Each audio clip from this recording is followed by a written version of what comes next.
Good afternoon, everybody. This is the Warren Brothers Sports Show here on the Warren Brothers Broadcasting Network here on the YouTube. And despite the having purchased another camera, it's over there, I am still using the old camera because I said set up. It's there. It's filming, or at least it's pointed at me in my direction. I click on the camera thing, little icon over here. Even though it's not taking video. I mean, there's me. I'm watching me. Maybe if I click on it, take video, maybe it'll switch or something. Apparently not. Made a click. It's clicking. So there's that. I don't know. Of course, what good that'll do me. This is what I'm doing here now. So I got to figure out how to switch that. That's why I was a couple minutes late today. So...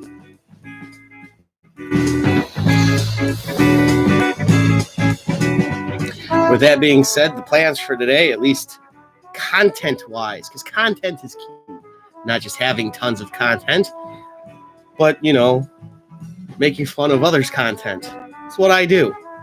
Because apparently, when it comes to the Cleveland Browns, forget what's happening on the football field, 2-6, whatever. Not being able to beat teams you should beat, probably. At least could have. If you had tried, I guess. Score touchdowns instead of field goals. No. What we'll talk about is Baker Mayfield's face and what he decides to have on it. Well, not what he decides to have on it. That could be another discussion altogether.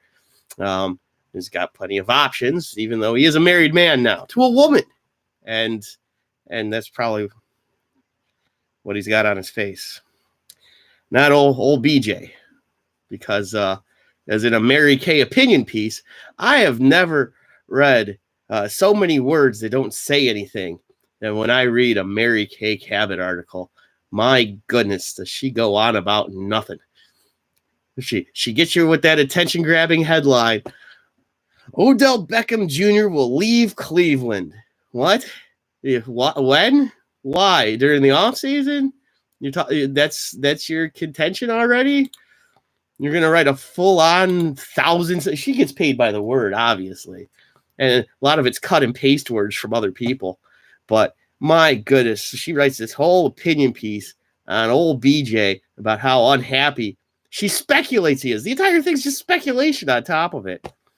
And then lastly, national female reporter. I forgot her name. I feel awful about that part because I want to give her credit.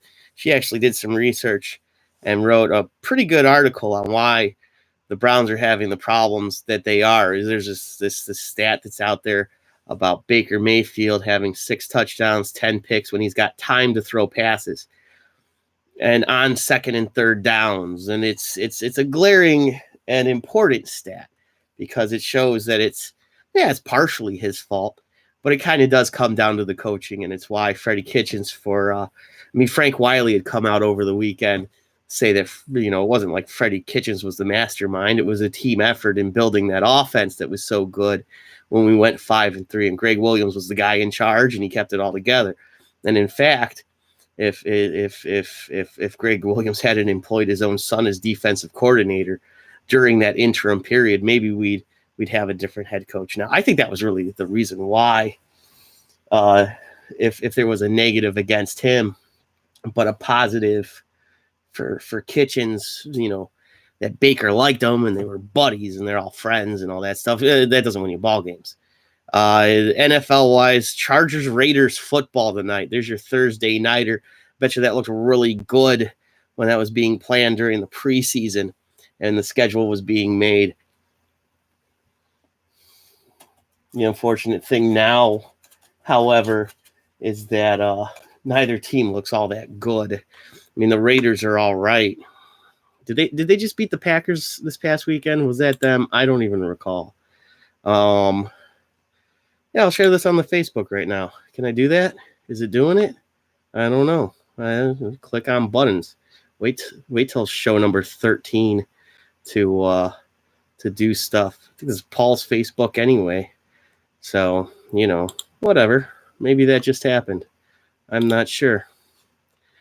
As I'm not logged into the Twitter or that Tumblr? What is that? Reddit?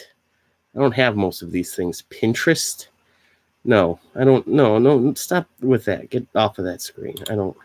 She can't see what I'm doing, so you have no idea.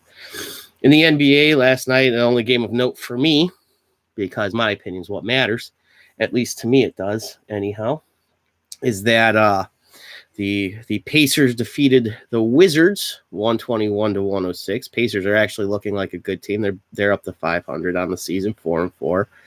Whereas the Wizards, they don't look all too great. They're 2-5. And then why that's noteworthy is that the Cavaliers are playing the Wizards on Friday night. So I'll do more pregame with that tomorrow, really, because it'll be the day of the game. Tons of pregame stuff. Browns pregame, Ohio State pregame. Discuss some of that stuff. That's the Lumberjacks. The Blue Jackets play tonight. It's not even the Monsters I'm referencing. I call the Blue Jackets the Lumberjacks. That happened. If you want to call the show and chime in on any of this, the phone number is 216-487-1507. I'm expecting a call from Paul in the next segment here. I'm figuring that's when he'll call. Who knows? I certainly don't. He's always up to some tricks, some shenanigans. Another basketball-related thing is I skipped a football-related thing, unfortunately, when I went to the NBA, because I want to talk about Ohio State being ranked first in the nation. And if the playoffs were today, they would face the fourth-ranked Penn State University Nittany Lions. Alabama would play LSU if these playoffs started today. However, this Saturday, Alabama is playing LSU. So there's a lot at stake there for both teams. Whereas Ohio State just has to play Maryland at noon. I think they're currently like 44-point favorites. I mean, it's ridiculous. I don't know if Maryland scored 44 points all year. That's mean. It's not nice. Maryland is not a very good football team. It's back to basketball again, interweaving. Bad at this. Kent State defeated Hiram 97-58, and there's an excellent article that I'm going to read from the Record Courier. It is written by Alan Moff. Alan Moff, excellent article they did regarding a young man, Kalen Bennett, a young man with autism, freshman, power forward / center forward. He's listed as a forward. The college game's slightly different than the NBA game, especially in the point in which they just play two halves. First half was kind of close. Kent State just blew Hiram out of the water early in the second half. And a young man with autism made his college debut, first collegiate player with autism to play Division I NCAA basketball. And he did so with 5 minutes and change left in the second half of this Kent State shellacking of Hiram, 97-58. And lastly, if we get to hockey, probably won't. The Blue Jackets are currently at 5-7-3. They have 13 points. It's been a rough start to the season. They play the Arizona Coyotes at 9 p.m. tonight. I'm sure you'll all be tuned in and watching. Coyotes are 9-4-2. They're a pretty good team. They're out west, though. I don't know enough about Western hockey. I barely know about the Eastern Conference stuff. And there's the Bruins in there and stuff like that. Penguins, Lightning, I think, or Lightning a Western team somehow. I don't know, even though they're in Tampa Bay. I don't understand it. It's hockey. Screw it. And baseball, Roberto Perez was named one of the best defensive players in all of Major League Baseball. They have an all-defensive team. Rawlings, the glove company, does a thing. And he was the best catcher in all of Major League Baseball. So that's really awesome stuff right there. Roberto Perez winning that award very much deserves it because, yeah, he's probably the best defensive catcher in the game. Even though, again, catcher is a position where when the guys are good, man, are they really good. There's a lot of them. I'm kind of agitated about this camera thing. But it says that since I have this one open in this app, even though I thought I switched them, I screwed that up. That's on me. They kept diverting back to the original one. So maybe one. I only know so much of the technical end. For someone who is not good at technical stuff, I am surprised that I have gotten as far as I have. But the only way you learn is by doing.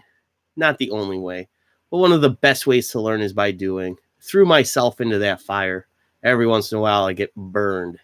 So the camera is still the old camera. It works well. I like it.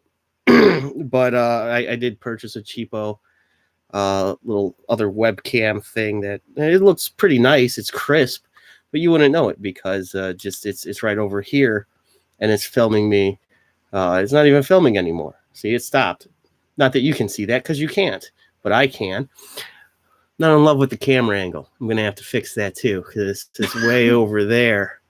Hi me and hi me, yeah, and I'll fix that too. So.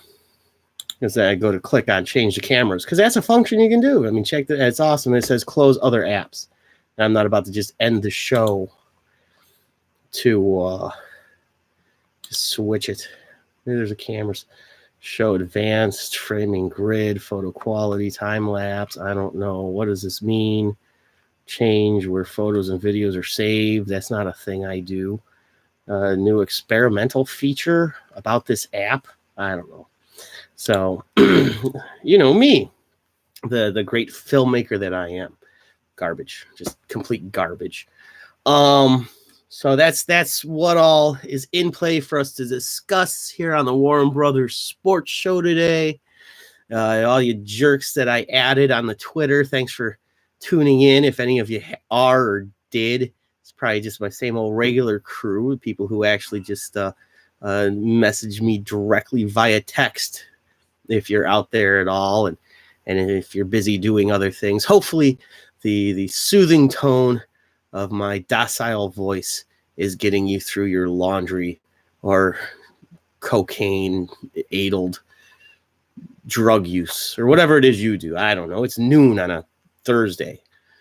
Maybe you're just on your lunch break or you're out selling your body on the streets. Whatever it is you do, you're an afternoon hooker. That's a terrible job to have. Daytime hooker. So anyway, get on to the next thing because that would make sense to do. Playing the next song. There we go. And that's what lets you know that it's time to head on over to the Warren Brothers Traffic and Weather Center. That's right, because I've got traffic and weather for you. Traffic-wise, hopefully it isn't too bad out there because I got to buy a couple packs of smokes. Facts are facts. Weather-wise, it is currently 38 degrees and rainy. You can expect a low of 31 degrees tonight. And there's a 20% chance of precipitation later on. So it'll be dark and rainy on a dark and stormy night. Much like tonight will be. Old Brooklyn News Desk, that's right here. It's the same place. It'd be a cool time to be able to switch camera angles. If that were a function, I would do it. But unfortunately, they just let you do the one camera, and it's not the other camera. So whoopsie. But it'd be nice to. I think there's a way to do that. I'm sure there is. Maybe there's a button, so I don't have to go and download just another something. And just do it all live and it work. That'd be neat. In the news, a portly fella by the name of Tony Warner, 5'5", 340 pounds, is in intensive care today. He was dropped off in front of Metro Health Hospital and covered in pudding. It's believed that Bill Cosby and Jerry Sandusky are involved in this mugging of the man who, ironically enough, kidnapped my brother just last week. And there's a press conference later in the day. Sadly, it's after this show has ended, and it's a joint press conference between Deputy Hugh Jackson and his special assistant, Benjamin Ghazi, sort through the details of this portly Tony Warner fella who was dropped off at the hospital covered in pudding. So there's that, Paul. Ha! I'll have to tell you about that when you call in. If you do, whatever. Anyone else who wants to call in, the phone number here is 216-487-1507. And before we come back from that mini break-ish thing there, what I'm going to do is tell you about this guy's painting. Owned and operated by Dave Hughes. You can contact this guy's painting at 440-715-3282 or message this guy's painting on Facebook. OBS. I'll look into that. Remind me, though, because your chat winds up disappearing. That's after the show. We'll discuss Epic. Thank you. OBS. I know what you're talking about. Yeah, I see that on your thing all the time. I thought it would say a C instead of an O, so it would constantly have to think about it. So if I switch over to that, I'll try that out. Pens all the way. So this guy's painting is a small local painting company that does interiors and exteriors. I would figure, what do you mean my number doesn't work? It doesn't work. 216-487-1507. I guess we'll know shortly. It's Paul called it yesterday, and I missed a couple calls from it. Maybe it doesn't work every time. I don't know. It's through that one text app. Let's see. So probably doing mostly interiors this time of year with all the bad weather outside. He gives you reasonable prices, and this guy's painting is insured. Mention you heard it here from Mark Warren and receive a free estimate.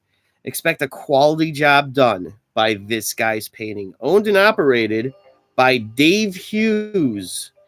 You can reach him at 440-715-3282. Hey, you hear that? The phone's ringing. I got to pause the music so I can answer the phone because they both run through the same channel. And I missed the phone call because I screwed up and took too long. All right, call you back.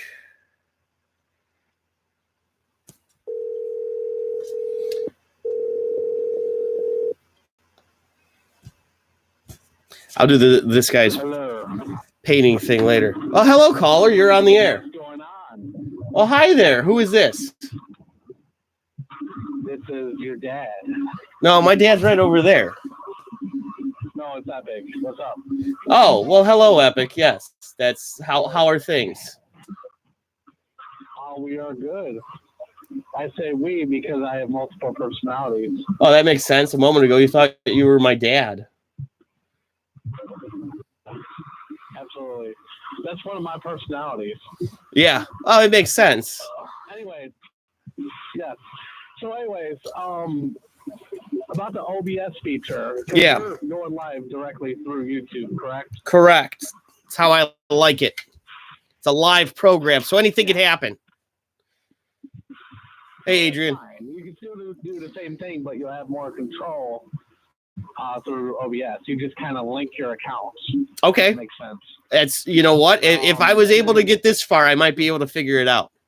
I think you will. I'm going to teach you anyways on our show because once we move the studio, I'm going to need you probably to do that. Anyways, what do you got for us with sports today? Yeah, sports. Well, in case you yeah, go ahead. What? Well, I'm just saying, you've been rambling about hookers for like the first 15 minutes. Then I hear a commercial. I haven't heard a goddamn thing about sports yet. I'm sorry. In the first 15 minutes, I was discussing sports and wrapped it up with a parallel to hookers. Yeah, would you like me to go over the topics again? I could go over the topics again if you'd like. Yeah. So go ahead. Because I'm in bumfuck Egypt today, which always seems to be the case during Wednesday, Thursdays, and Fridays. so I don't get to listen to you as often as I should. Hey, that's all right. Constantly buffering. It's fair enough. So literally all I hear from you is sound. There is no moving picture on mine because the connection's so bad. That's kind of even better. What is your topics today, sir? My goal was for this to be audio first. The mere fact that you got to see my face, that could go either way. That was never really the plan in the first case, but it's what it is with going live on the YouTube. You have to have video or at least a picture. No, I think I could even just like made a poster and had that right here and just talked. It doesn't matter. Browns wise, this is what is considered sports news regarding the Browns here in the city of Cleveland. What Baker's face looks like or has on it, whether it be his wife or OBJ or a beard or a mustache or a particular kind of mustache or no facial hair whatsoever. That's news in this town, as is Mary Kay's opinion piece. If you haven't read Mary Kay Cabot's opinion piece on old BJ leaving town, that's terrible. It's just awful. I've never read like 1,000 words and seen nothing in it. It's the worst piece of garbage. She gets paid by the letter apparently, and but there's actually a good piece that a national female reporter put out there. I don't know her name on why the Browns have failed so much on second and third down and long this season, but just second and third down in general. It's not all just Baker being a bad quarterback. Some of it's his fault, but very little of it's the line. He's got time to pass. It's bad play calling. And literally this is a statistical analysis of it and that being the problem. It starts with the coach. Yeah. It starts with discipline, going over the right plays, play calling. That's all the coach.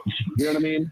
Well, but Baker is not giving the ball to his key players. You have, who is it? OBJ. He's getting how many carries or how many receptions does he have? I think the number's around 36 on the season. It roughly comes out to between 4 and 5 a game. That's low. You'd want it to be about 5 to 7 a game because that's 5 or 6 a game because then that's that 80 to 96 range. That's a good receiver. The problem with it is that when these plays get drawn up and guys are double teaming Odell Beckham Jr. because there's a predictability in it, the defenses are ready for it. It's second or third and 10 to 15 yards. So OBJ's got a handful of routes to choose from to run. He's not going to run a 5-yard curl route. He's got to run a 10-yard out route or in route or whatever it is. And so the defenses are keyed in on him. They're already double teaming him. They double teamed Landry on that particular 4th and 4 because they knew that's where Baker was going to be looking because that was the play call. It's like these defenses might as well be in the offensive huddle themselves. Yes, but also, this is what gets me about Cleveland. They're always trying to fix something that isn't broken. Last year, when Greg Williams took over, what was his record? He was 5-3 as the interim head coach. 5-3. Right. 5-3 out of the 8 games. What's that percentage? What, 33%? No, more than that. It's a 625 winning percentage. It does. Yeah. The percentage is way lower now, and it does not even seem like the same team as last year. Baker's throwing horribly. The defenders are not doing their job. The offensive line is not doing their job. It's just a mess out there. We have the highest. What should we call it? God damn it! I'm trying to drive and talk at the same time. We have the highest interceptions. We have also the highest penalties. Yeah. We have record-breaking penalties. This all stems from the coach. Yeah, I mean, you're saying a lot of the same stuff that the national local guys are saying, and you're not wrong. I mean, these are truth, they're definitive facts. I don't get why they had to get rid of Greg Williams. And we had this discussion even on our show about the whole Greg Williams and Freddie Kitchens, and we were going to lose one. But I mean, did we make the right choice when Greg Williams was a proven winner? He'd been a head coach before. Freddie Kitchens had not.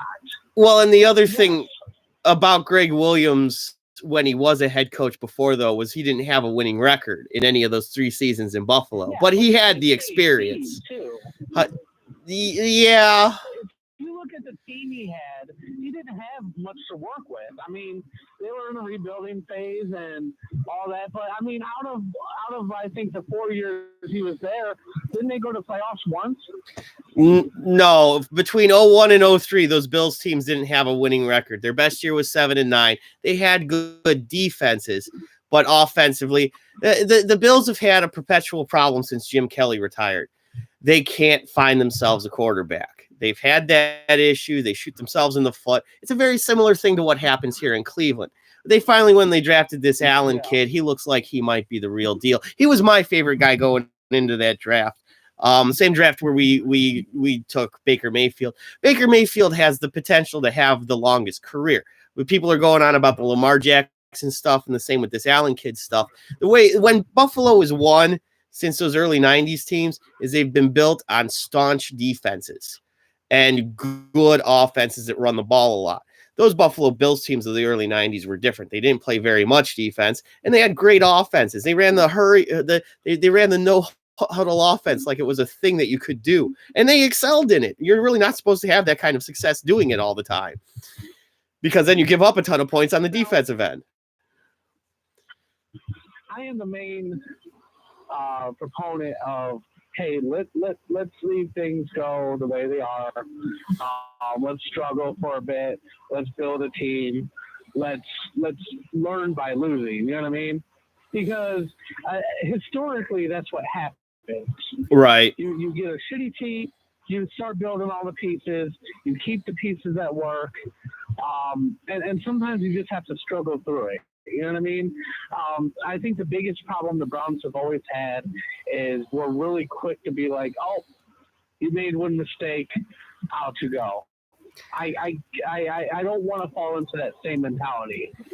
But in this case, I don't feel like Freddie Kitchens is qualified to be the head coach of a football team, of an NFL team. Maybe a minor league team, or a fucking semi-pro team, or even a kids football game. Sure. But not a professional NFL team. He doesn't have it. And you can see it. You can see it on the sidelines. He has no idea what the fuck he's doing. Don't swear so much. Thank you.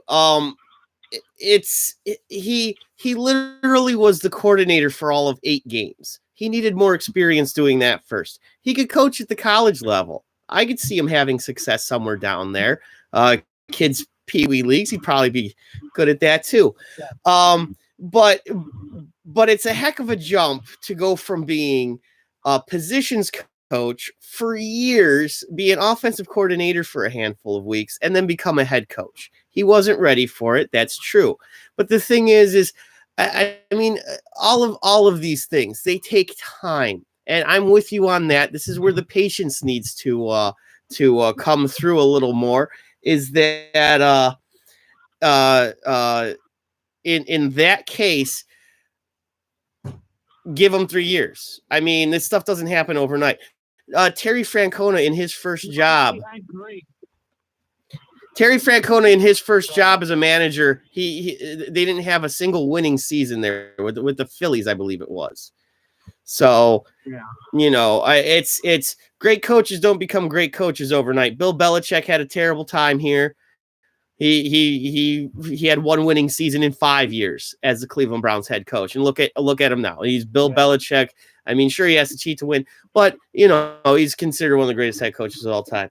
Hey, I missed a call from my brother. I'm going to call him back. Pretty good insights there, Epic. I didn't hate what you did there. Not bad stuff. All right. Be safe out there driving. Thanks for calling. Bye.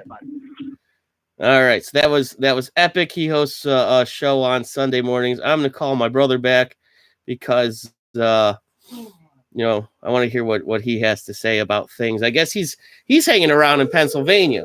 So between Epic driving around and BFB, I have 2 voicemails too. Maybe we'll listen to those at some point. One from each of them. Hello, Paul. Hey, sorry I missed your call. I was on the other line. I wasn't able to switch over, but I'm talking to you now. You're still in Pennsylvania?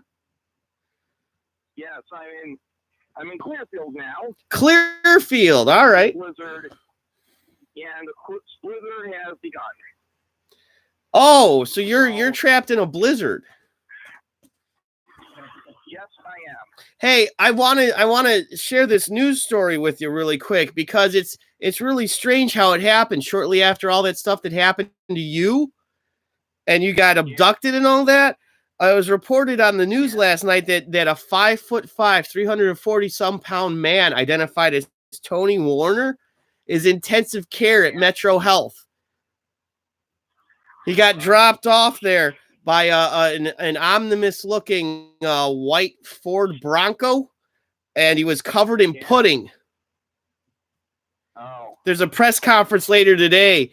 Avon Lake's deputy Hugh Jackson and his special assistant Benjamin Ghazi, 3:00. They're going to air their live press conference.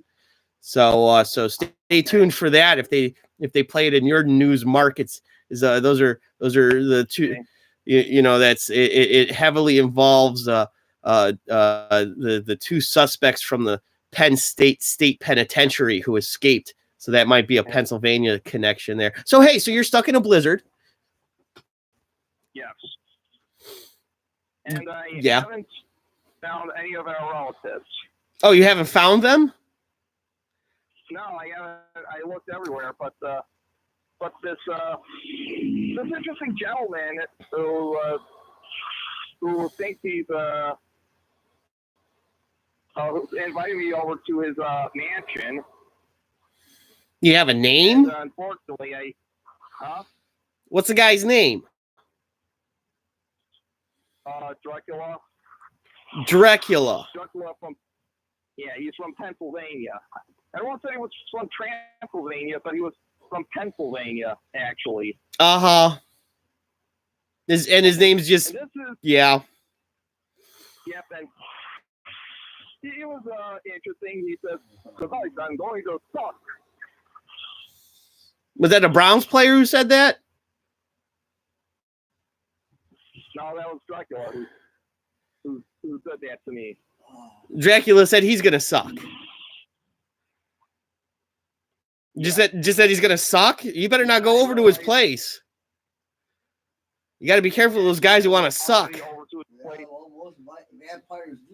And I found out, and yes, Dracula is gay. Well, and that Dracula's gay.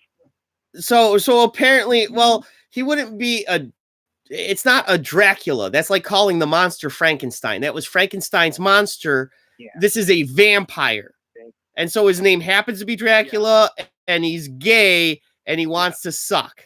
Mm-hmm. Uh-huh. Yeah. You said all of those exact things. Yeah. Well, what do you expect from a guy from a vampire who dresses like Liberace? So he's a vampire who dresses like Liberace. And he's invited you to his mansion. And he was vague about what he would suck. Yeah. Potentially might not be your blood, but it might be a place where blood flows. Yes. I told him I was not gay. Yeah, I'm glad you're not gay. I figure that would be reason to not go and have, this Dracula fella suck you because you're not gay. I turned down his input. Hey, so what again? Paul. What? What is it? All right. Yeah. So the sun came up and Hey, Barry Phil, tell me who you are because I'm not sure. What's so the sun? Okay. Oh, so the sun crept out of the clouds. So this Dracula guy left you alone. Yeah. Hey, Steve. All right, cool. Yeah. Thanks for being a fan, Steve. Of course, you like the red jacket. That makes sense then because you gave it to me. So what, Paul? So Dracula just for some weird reason disappeared, and somebody there just took me back to the town of Clearfield. And somebody there? You don't even know who drove you around? So wait, you have gay vampires inviting you into their mansions to suck you, and you've got random people just driving you around. You should know who was it. Was it at least the cameraman that you've mentioned several times? That maybe should be the same person that you've been hanging around with. It was the butler at the mansion. There's a butler at the mansion? Yeah. Does he have a name?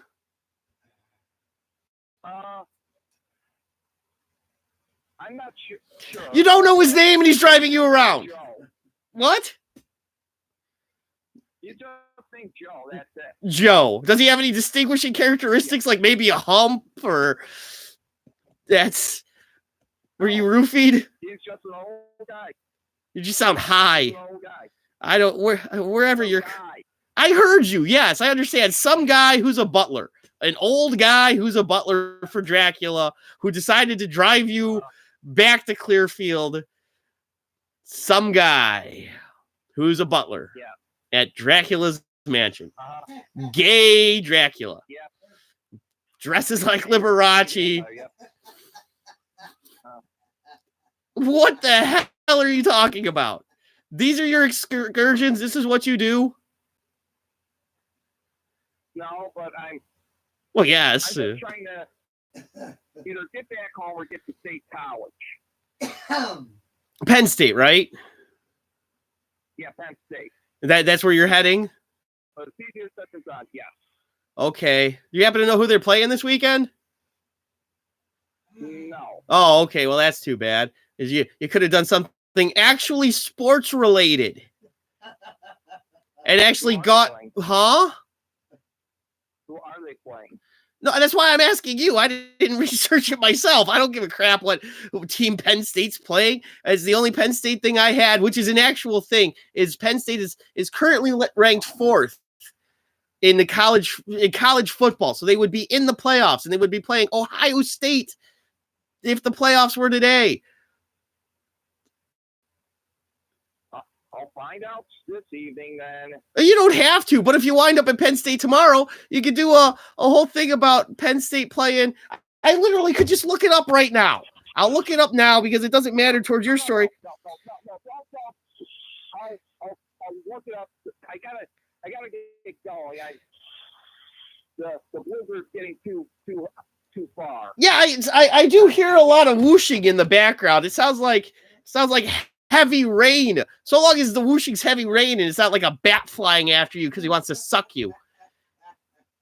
Okay, it isn't. Good. So it's just that you're in an awful blizzard with some butler driving you around. Is it like in a limo? Are you in the back seat of the limo? I was in the back seat of the limo, yeah. I mean, that's pretty cool stuff right there. Yeah, and also I informed Dracula I ate at an Italian restaurant last night. So there's garlic in your system? Yeah. And then, like, maybe if he tried to put his mouth on you, he'd get all garlicky in his mouth? I don't think that's how that works. I mean, maybe asparagus, I've heard that. Makes your pee smell funny. Now there's sirens? What the hell's going on? What is that? I hear sirens. What's happening? Paul. I gotta get going. Okay, but the sirens. My goodness, there's so many sirens.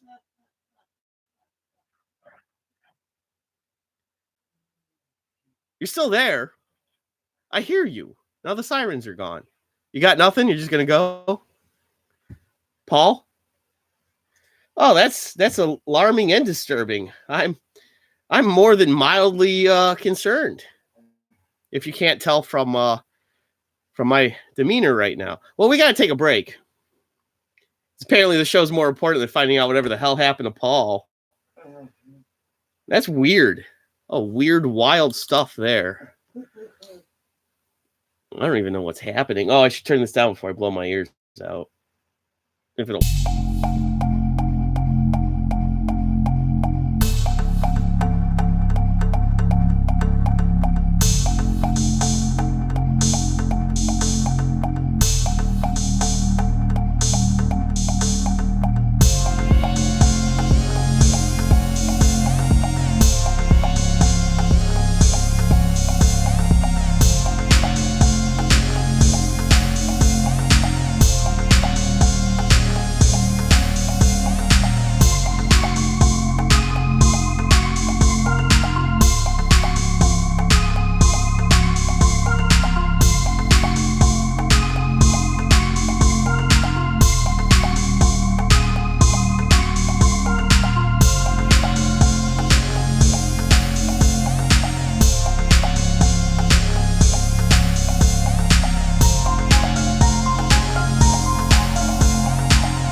assistant Benjamin Ghazi. So be on the lookout for that. So we know more about that story. This point in time, show is so off the rails. I have no idea what's happening. No, I just want this to be normal, medium size. All right, there we go. Okay, got a little commercial for you. It's a program that you can find right here on the YouTube. The channel is called Get Out and Play with Melody. My niece, Melody Bacha, has an entertaining YouTube channel. So when you're done watching this nonsense, go on over there, punch in Get Out and Play with Melody. And if you have kids, or maybe your nieces and nephews, or you're just babysitting, or you like to be entertained yourself, pretty good stuff. It's funny. It's entertaining. You're here on the YouTube. Go to Get Out and Play with Melody. Punch that in your little search bar there. Sit back and enjoy. Even though it is kid-friendly, it's aimed at kids, it's done by a kid. And not just because she's my little 8-year-old niece. She's a freaking genius. Funny stuff. And pretty well shot. I'd almost sadden you if you went to school for filming and things like that. She's 8. She's doing better than I am. And I can't even figure out how cameras work. She's doing it. Great stuff. So you're here on YouTube. When you're done watching this, you've probably already done watching it. It's just been garbage. Go watch something good. And that would be Get Out and Play with Melody. Like, share, subscribe, get notifications. She's always putting out good content. You just asked if I have a sister. Do none of you pay attention to me when I'm with you? You got Chris who doesn't have a clue who I am. You know nothing epic. Yeah, I have a sister. I've never mentioned her. Anyway. It's easier because of the brothers thing. Everybody sees us. The Warren sister, she's not even a Warren anymore. She got married, so she's a Bacho. It's one of Paul's kids running around. He's just they call him Johnny Appleseed because he's just spread children across the wilderness. He'll let gay Dracula blow him even, I guess. I don't know. Paul's not discriminatory. Whoever will let him do it, he'll do. Just, that's stupid. I got to get off that train wreck of an idea. It made Dad laugh, though. Paul's just got children all across the nation. All right, I guess Browns-wise, let's have as much news this season that's not news. And then I'm going to squash, because I only want to spend about 5 minutes on it anyway. Baker Mayfield's facial hair. Like, that's a news story. It's on the radio, on the dial between 8:49 and 8:51. It's on your Wolf station. You find it between channels 7 and 9. See, you can swear as much as you want in the live chat. That I don't mind, Epic. It's funny stuff. I won't repeat it, but it's funny. It's the same kind of thing I think Chris Zaner would say. So let's see here. So this is an actual news story because he's got a beard before he goes and gets ready for the game. I don't know every single guy's pre-game rituals, but so he shaves it into a handlebar mustache, Fu Manchu thing. It's a mental thing. We know athletes are superstitious. We don't fault them for this. We ourselves in our day-to-day lives do certain superstitious things. Maybe it's not always a good thing. It's not part of my core belief systems because superstitions are, what they are. But there's certain times where maybe certain superstitious things where it's like, well, I was wearing this particular t-shirt at a particular time. And I like this t-shirt slightly more. I'll wear it again. Maybe today it's a feeling. You feel good. Yeah. Whatever it is. There's a confidence. Yeah, there you go. That's funnier. Paul Warren, Deuce Bigelow, male gigolo. Paul, like people would pay Paul for it. Maybe that's what this Dracula guy, gay Dracula was trying to get him to do. He was going to offer him money. All I could think of was the song Darling Nikki by Prince, and the Foo Fighters covered it. That Paul was going to be the Nikki in the song Darling Nikki, and Dracula. No, Dracula would be Darling Nikki and Paul would be Prince. That makes sense, actually. I could see Paul being Prince-esque. Not princess, but Prince-esque. So Baker Mayfield shows up. He's got a beard, decides before the game starts, I'm going to shave my face. Dudes do that. It's a thing. I mean, it's men would shave. Joe Namath would constantly have the handlebar mustache thing. You're getting ready before the game. You're at the stadium, so you shave. You got your face. You got your dumb handlebar mustache thing. And you go out there, and you lose the damn football game. So you take a shower afterwards because all these guys, they shower after the game, a whole bunch of gay Draculas or whatever, and they towel fights and slap ass and grab balls and whatever else. You guys that wash each other's backs. You say, hey, there's a spot I can't reach. Can you get it for me? And they get that spot for him. My goodness, just scrub the hell out of him. And so and maybe he had to shave the mustache down because maybe his wife was complaining about it tickling her stomach too much. Maybe OBJ was complaining about the mustache tickling his stomach too much. I don't know. They're all friends. They're all gay. It's 2019. I don't give a crap. It's 2019. It's not 2019. I've slipped into that now because I hear all these people saying 2000 in the year. It's 20. You never said 1983, right? It was 1983.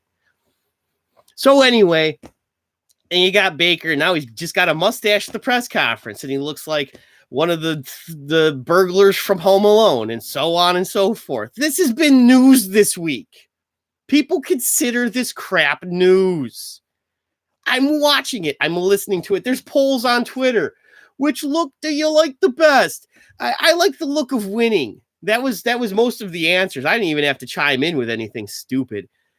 You know what I want him to do is since OBJ's like gone with a more conservative look and he shaved off all that blonde hair on top of his head. I want Baker Mayfield to take that hair and glue it to his face.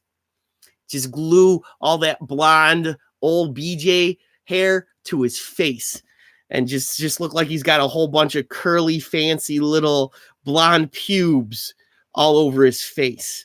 Let's see. I heard Baker. Yeah, this is the thing. He said he shaved his face because he didn't deserve it. I didn't pay too much attention. Like it's a stigma. Like handlebar mustaches, all the toughest, most awesome leather-clad homosexuals have handlebar mustaches. I've rocked a handlebar mustaches. Sam Elliott is one of my favorite actors. He's got a handlebar mustache. That's the definition of a man. I don't know. Is having a handlebar mustache. I know women who have handlebar mustaches. Well, anyway, I mean, good for you on the mustache. I don't throw touchdown passes. Are you Samson? That if the Cleveland Browns are the Village People, right? Quite frankly, they look a lot more like the Village People than the Cleveland Browns. So Mary Kay Cabot wrote this terrible opinion piece. So awful. This is the reason why I'm aggravated with it. Is when you are a reporter, you report. You don't speculate. You don't come up with crap. That's for radio hosts. That's for Mary Kay Cabot is supposed to be a bastion of news. So when she writes an article in which it states Odell Beckham Jr. will leave Cleveland in the offseason because he's unhappy. What does that say? I mean, whatever the exact title was, as I got so aggravated because I read the whole damn article because I'm an idiot. And that it was repetitive. It was redundant. It had a couple good stats in there. At least that's one thing she does when she copies and pastes. She copies and pastes stats into her articles so that when she reaches her 2,000 word limit, so she can get paid $1 a word probably, or whatever the hell it is they're paying her for whatever stupid nonsense she's putting out there because she made a name for herself, at whatever point it was, because she was the token chick. I don't like going that route with it. I'll say it, though, because there are enough women who are in this industry who are good at what they do that Mary Kay Cabot's just screwing it up with the stupid nonsense she puts out there. Got to get back to work, let you know about Paul. I need Paul to let me know about Paul. Thanks for tuning in, though, on your lunch break. That's the design of it. Check some reruns out if you get the chance. Appreciate it, Steve. Big ups to you for tuning in and joining the live chat, because that's how I know who people are, who's listening, because you help me out then, and then I can, aim at you harder. Patreon.com, Warner Brothers Broadcasting Network. Patreon.com, Warner Brothers Broadcasting Network, which no one signed up for. But anyway, regardless, I digress. Tell your friends. Hopefully they'll give a listen here on the YouTube Warner Brothers Broadcasting Network. If you found it, then tell others to find it too. And I'll watch it on your lunch breaks. And whatever the hell's going on with Paul. At some point, we'll figure that out. As long as he stays away from gay Dracula or whatever that nonsense was. Hey, so let me see here. So yeah, that's you have and I'm screwing it up. It's Mandy Bell, right? A woman with the Cleveland Indians, does a great job. Once in a while, she asks a weird question. Katie Nolan does good stuff. She's good on the national level. She has fun with it. And they're not all great. It's just because, you're, and this isn't gender specific. Honestly, half the dudes suck and not every woman is great. We can just keep it at that. There's a woman who covers both the Giants and A's. Sometimes she's got good stuff. Sometimes it's not good stuff.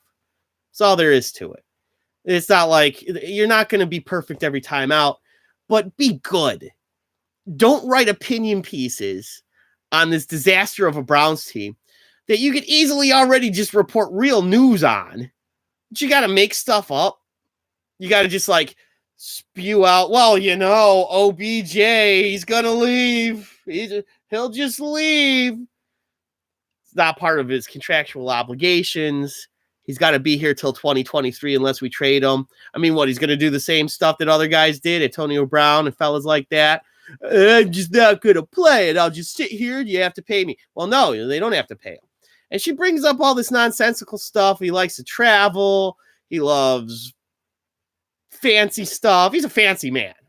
There's no ifs, ands, or buts around it. I'm not implying anything, but OBJ has exquisite tastes. Do with that what you will. I don't care. It's fine. It's perfectly fine. I only care about him as a football player. Catch the ball when it's thrown to you. Try to get open, which defenses are making it hard on you to do. You had those great 3 years because people didn't know who the hell you were. That's why. Those first 3 years you were in the league, people weren't double teaming you. Now you're getting double teamed. Now it's harder to get open. You still make some pretty damn good catches. I only expect about 80 receptions from him this year. Landry will have about 80, and that's a normal workload when you have 2 good wide receivers. You know what the biggest problem the Browns have had this year? I mean, they've gotten decent play out of their tight ends, but once Njoku was hurt and out for the year, they've had a lot tougher time getting the other guys open. Higgins isn't even sniffing the field. Why they don't put him out there? And Callaway just runs whatever route he wants. He's like, if Paul literally lined up one time when we were playing flag football, facing the wrong direction, and ran the other way. Callaway's a professional, and it looks like he's doing that. Paul was a 9-year-old kid who didn't like football. Me, I was playing line, of course. I was a big fat roly-poly butterball. I was playing defensive line one time, recovered a fumble. There was no way I was making the end zone. I tried to lateral back to somebody. It didn't work. I got caught. Flag football. It's stupid. Don't do it. I was like in my 30s. Tried it again. Played line. Big fat white guy. So anyway. Not exactly a natural break. Go 10 more minutes and take a break. Breaks are all thrown off because of the way the phone calls worked. Although I greatly appreciate the phone calls. People have actually called in. People have chimed in on the live chat. It's excellent stuff. We'll discuss this Cleveland Browns woes. National reporter. I'm not entirely sure of who she was. She was on one of the ESPN shows. Pretty sure that's where I saw this clip. The guy with the big ears, enormous ears, like he literally looks like he could fly away. The guy's got a show and he does an all right job as a sports reporter because he knows about the not being biased. He's a decent dude. No clue what his name is. There's too many people involved in all this stuff. I'm gonna break in. And who the hell am I? I'm just a good looking guy in Cleveland, Ohio. So the big thing with this report is the woman actually did statistical analysis on it. She did a good job. And again, forgetting her name. But she presented the facts. Statistically, you look at Baker Mayfield, he has some of the worst numbers in the NFL. He does. It's factual. And the majority of the time when those numbers come out are when most other quarterbacks are successful. Another big problem right there is if other quarterbacks are finding success and he's failing, well, that's a problem, right? Right. And the reason why he's got a lower quarterback rating, completion percentage, has thrown 6 touchdown passes, but 10 interceptions when these statistics are in his favor. Because the name of these stats, it's not even the name of these stats, but the primary factuality of it is that when he's got time to throw the ball on 2nd and 3rd down, and because that's the majority of plays in the NFL, because you face a lot of 2nd and a lot of 3rd downs. It's when you either score. This is what you see the most of. Of course, you're going to see the most 1st downs, you would think, right? Because you can't have a 2nd or a 3rd down without a 1st down, right? So they're able to take the analysis of the 2 most key downs that you see because they need to know why Baker is failing on these downs. Well, and here it is. It's because they're oftentimes 2nd or 3rd and long. Now, this has been a Browns problem for as long back as you all can remember, as long back as I can remember. It goes back to the days of Bernie, and there's a false start. There's a holding penalty. So your offensive line has just moved you back 5 yards. Now it's 1st and 15 or 2nd and 15. If the penalty occurs on 2nd down. So you are now facing a 2nd or 3rd and long. Most quarterbacks aren't facing that. And that's not an apology for Baker because, sometimes it's Baker's fault they're in that position. He rolls right and just keeps on rolling until he's out of bounds, and he's kept on running to his razor to shave his face. He didn't do it during the game. That was actually something I think Mary Kay Cabot put out there, at least implied, and made it sound that way on Sunday. So Baker is part of the problem. But this is where, when I was going on yesterday, it's everybody's fault. Everyone is at fault. And I really thought that the Browns were being too cute in their play calling, that they had too much at their disposal. The analysis shows that on 2nd or 3rd and long, they're calling the same plays the majority of the time. It's why OBJ's not catching passes, because he's getting double teamed, because he's running the same routes, because they're calling the same things out of the same formations. All of those things that made the Browns appear clever and unique and different last year, and that it appeared that they weren't doing exactly the same this year. Well, that's what it was. They weren't doing it exactly the same this year because they're looking exotic but being predictable. Like, it had me fooled. I thought it was that they were trying to call too many plays. Apparently what it is, Freddie Kitchens is calling the same plays over and over again because he's in a certain situation and he falls on it. He's literally become you kids playing Madden, or me too, even when I used to play. It's literally where Freddie Kitchens is coaching from at. It's like he's just a dude playing Madden. And that works in Madden because it's a video game. It doesn't work in real life because, they're double teaming your receiver. That's obviously the guy that your quarterback's going to in a 4th and 4 and you need 5 yards.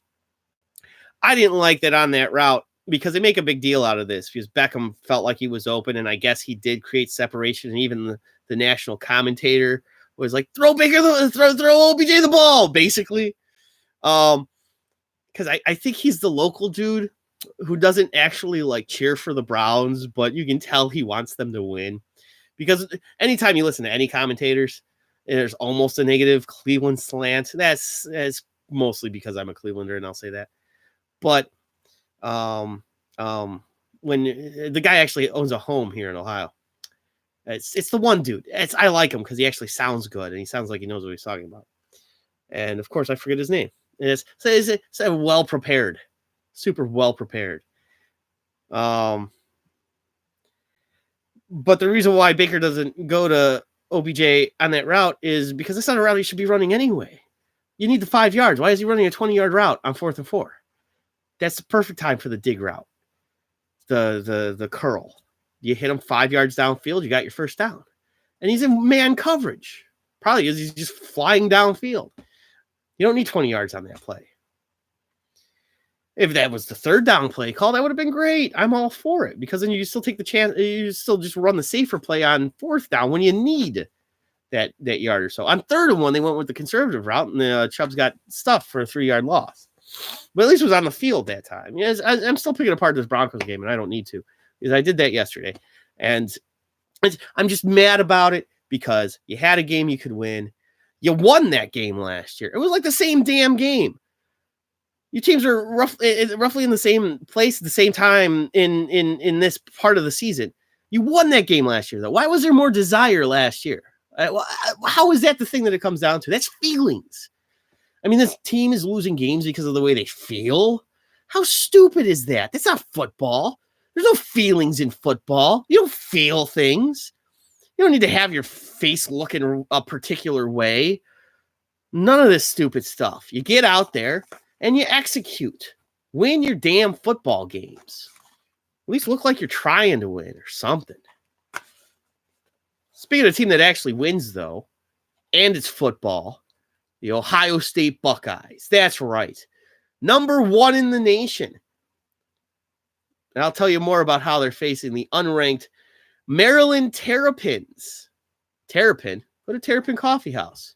That's as much as you get. I actually got to go in and visit you sometime, Jackson, because you never watch. Of course, I never answered that last text that you sent me like 2 weeks ago. So I got to get a hold of you. It was a weird text. He's got this whole video. I'm trying to upload it. I got to figure that out too. It's a thing.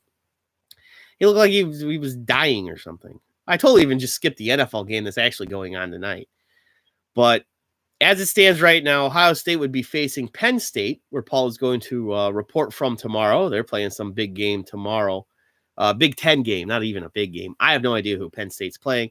Ohio State's got to face crappy Maryland at noon. So there's your Saturday. Paul and I are filming a wedding if he's back in town, which he won't be. So I'm filming the wedding by myself then, I guess. No, he's going to be there just because it's all story. It's fake. Alabama is ranked second in the nation. LSU third. And they play each other this Saturday. That's an interesting game. So really cool college football action coming up this weekend. Maybe I'll watch some of it. Maybe I won't. I really don't give a crap. At this point, it's fun, but just the stupidity of all the media surrounding of everything else is making me dislike sports. Like the NFL tonight, Chargers Raiders, and they're trying to hype this up as some big deal game. And the only reason why it's on television is because they thought the Chargers were going to be a good team this year and that the Raiders had Antonio Brown. They dealt him before the season even began. I think there's 4 different Antonio Brown jerseys from just this past calendar year. He was a Steeler in January. He was almost dealt to the Bills. That I think he blocked himself. They made the jerseys. You can go buy a Buffalo Bills Antonio Brown jersey because that deal was done until he purposely failed a physical or some nonsense. Went to the Raiders. Didn't play an actual game there. No, played one game. What the hell happened? I forget even at this point. Got cut. Got me fired because Dave Hughes' joke about... It wasn't his joke. He didn't tell a joke there. He just told me that Antonio Brown was staying at Tom Brady's house as a member of the Patriots and then got cut by the Patriots. Played on 4 different teams since January. Well, at least was part of 4 different organizations. He's like that Bud Light commercial where the quarterback's on every single Super Bowl winning team. Paul loves that commercial. It's completely implausible. It's from the late 80s or early 90s. Antonio Brown saw that commercial as a young man and thought, I'm going to do that. Just in one season, play for every team in the NFL. Oh, man, they expanded. It's going to be a little harder to do. Actually, no, we had every team. When Antonio Brown was a young man, I would have watched it. 32 NFL teams. Anyway.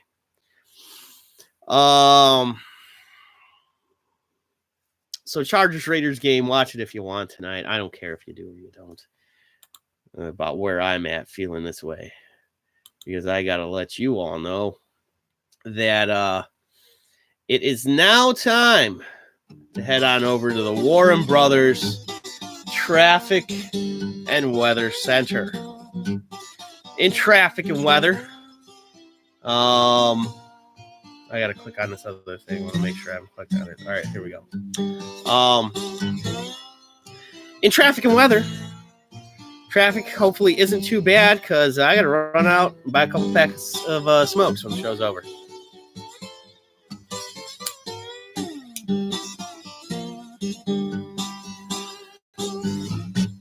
Weather-wise, it's 38 degrees and rainy. The low of 31 expected today. There's a 20% chance of rain this evening, so not a very big chance. But if you're out and about, dress warm. Over here at the Old Brooklyn News Desk, in the news, a portly 5'5", 340-pound man identified as Tony Warner was taken into the intensive care unit at a local hospital. He was covered in pudding. Was making wild claims that Jerry Sandusky and Bill Cosby had shaved him and covered him in pudding. There's a press conference today at 3 o'clock where Avon Lake, assistant to the sheriff, Hugh Jackson, and his assistant, Benjamin Ghazi, will shed light on that situation. We'll have more info for us at 3 o'clock on a fake press conference that I made up. Hey, if you want to help me out, maybe I'd be able to even film the fake press conference if I so chose to. If you help me out by going to patreon.com and finding Warren Brothers Broadcasting Network, quality programming such as this show, the Warren Brothers Sports Show, or our Sunday show, if you've caught that program at all, the Sunday Super Show Sausage Fest Spectacular Show. You can catch that at Browns halftime and after the game this upcoming Sunday is when our plans to do it will be. Might as well play another song. Oh yeah. You can tell we're getting serious because the metal's playing. Other shows such as The Calm and the Storm, which Anton and I are planning on working on tomorrow night, and that should be up soon if I can figure out how cameras work. Hey, you help me out on Patreon, maybe I'll understand cameras. Apathetic Afternoons, another show I don't care about. I don't know. And, of course, actual video programming such as Craptastic Shorts, if Paul ever comes back from Pennsylvania, Man vs. Booze, which I am working on getting done. I kind of want to do a cooking show, too, if you all would watch a cooking show. Currently, just $4 per month. You get all that programming. You help me build it up. And at patreon.com, Warren Brothers Broadcasting Network, when you give, you follow my daily Patreon-only blog, which I actually haven't written anything on in about a week, but there's like 14 posts on there. So you'd have a lot of catching up to do, as it were. You contribute, you become a producer, you can tell me what you want. You do this thing in the live chat, that's fine, that's well and good, but I might not care. If you give me money, well, I'll listen to you then. Facts are facts. I'd say it also helps keep Paul off the streets, but he's been abducted, and that's all because you didn't give. Help us save him. Sure, yeah, that works. Help a brother out. The Warren Brothers Sports Show for just $4 a month subscription. You spend more daily on stupid crap. You know you do. Facts are facts. Go to patreon.com, Warren Brothers Broadcasting Network. Also, while you're here on the YouTube, like, share, subscribe, hit that notifications button, share, get the word out. Tell other people. I've told you. Now you tell somebody, because I might not know that person. And if Jay Rodriguez could tell you, I ran into him recently. I am terrible about people staying in contact with people. I don't even do it entirely on purpose, but when you start to think about it, all the people I know and don't stay in contact with, think of how many people you know and should contact and tell them about this. Because, you know, I'm important to you. And I hate everyone. No, you're important to me, too. It depends on how I'm feeling that particular day. Well, that was that with that. There was your music. Let you know we're back. Set up the next song, too. Don't start playing. Good. All right. You've helped me. Now help me help you help me. There you go. NBA. See, it's already out. I don't even know why I bothered with this. But about an hour and a half in, I feel like I need one.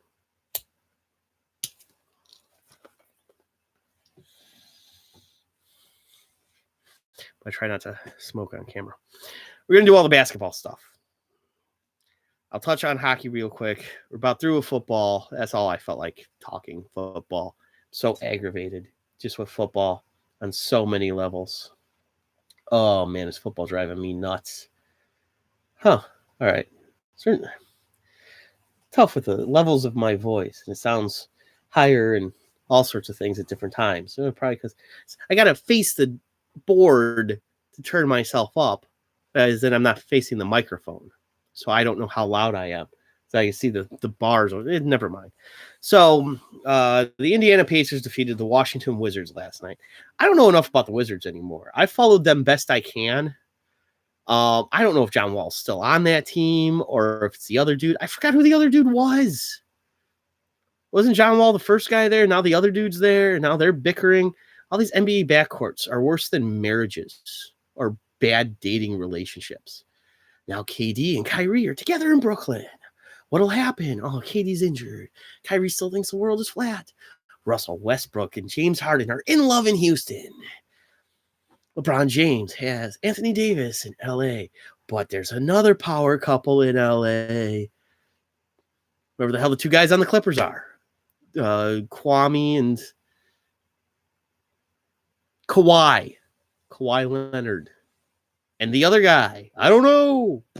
The dude that I remember being with the Clippers is with the Pistons now, Blake Griffin. And it's so much moving around in basketball. A lot of talented players, fun to watch when I feel like watching. I like what the Cavs are doing thus far this year. Hasn't resulted in wins in their last 3 games, but Kevin Love, Tristan Thompson, it's enough to try to just learn my team. Sexton Garland, Porter Jr. Jr.'s a kid coming off the bench. And then you got Clarkson coming off the bench. And Chetty Osman's a starter for some reason.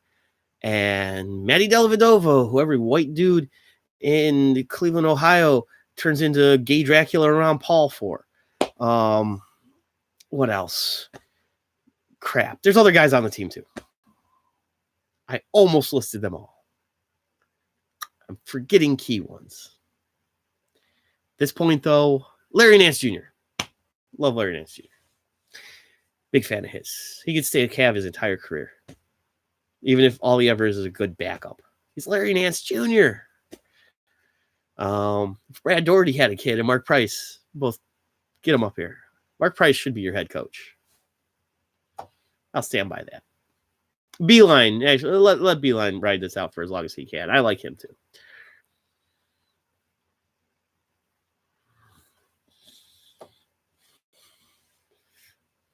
So on Friday night, Cleveland Cavaliers will face the Washington Wizards. It's a winnable game. Looks like it'll be good.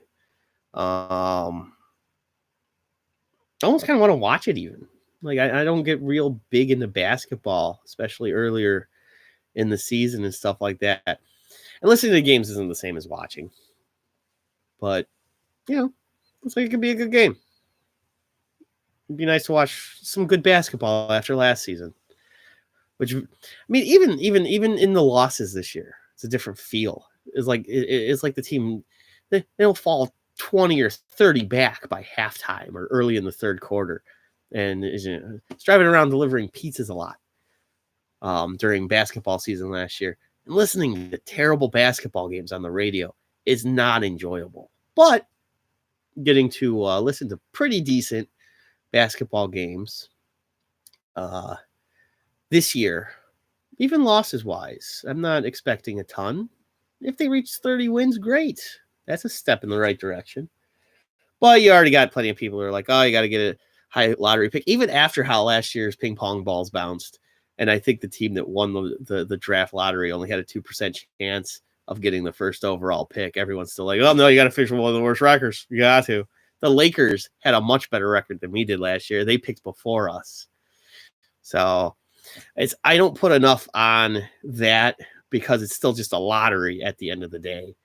And even if you have a 12% chance of winning the ping pong ball, the guy with the 2% chance still has a chance. Just when you're playing poker, it's the same thing. It's all gambling, lottery, and it's so great that it's as dumb. It is as dumb. Yeah, I'll put this out there. The draft process in the NBA is just as dumb as Major League Baseball having whomever wins the All-Star game get to host the World Series. You have, and they don't do it anymore. Thank goodness. I think 2016 was the last year of it. It should have worked in our favor even. We won't get into that right now. Because you had home field because of what? Because of what some guys did on a July evening. The guys who were the best players in the league at that time. You could literally have the guy who's the only good player on the Pirates be what determines whether if when he's batting against the only good player on the Tigers, determine what's going to happen in October, early November, when the games matter the most. You take the most meaningless game. So basically what you do in the draft for the NBA is you take a bunch of ping pong balls and you throw them in a thing, in a cylinder, and you mix it up. They're bouncing around, and that's what's going to determine, what your franchise does for the next 5 to 10 years. No, you just lose the year before. If you sucked, too bad. And I'd love to say don't tank, but it's been happening in the NFL forever.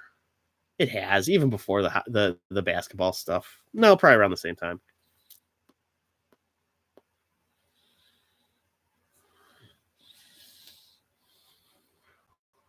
A big reason why I like baseball more. The draft matters some.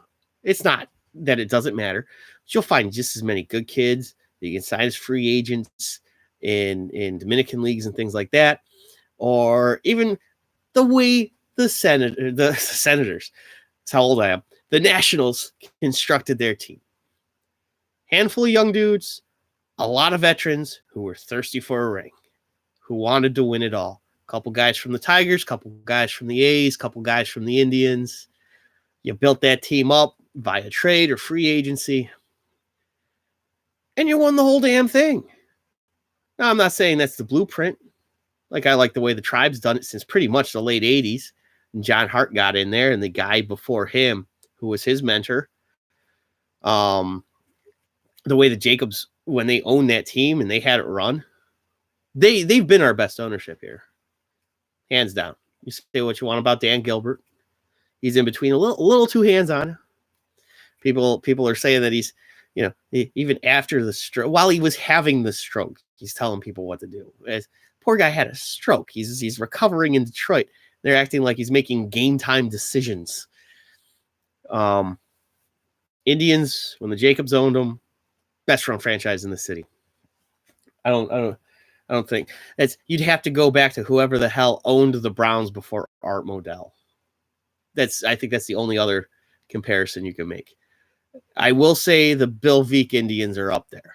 Best owners all time, in this area. Bill Veek's up there. He owns 3 or 4 different baseball teams. That guy, he was nuts.